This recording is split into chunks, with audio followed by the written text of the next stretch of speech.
и ще остави човек баща си и майка си и ще се прилепи към жена си. И двамата ще бъдат една плът.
Инструкциите на ресторанта.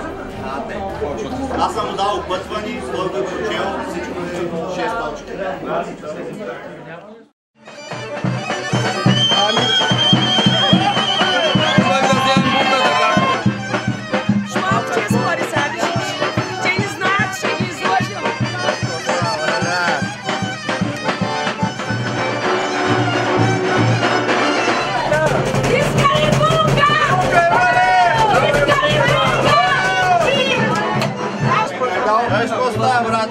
Парали няма, поне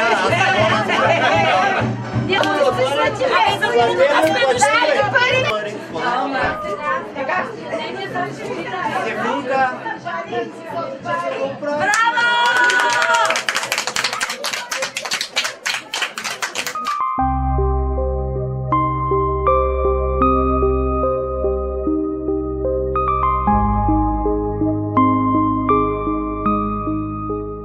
Ето днес те са тук, за да получат от Бога благословение. Нека техният дом бъде тяхната крепост. В този дом да цари духа на любовта, на честността, на взаимопомощта.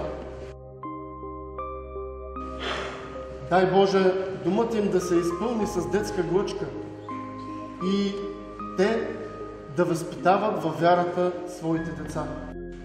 Нека Божието благословение бъде върху тях и с това благословение имат дълги и щастливи дни. Амин.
Хайде да чуем всички!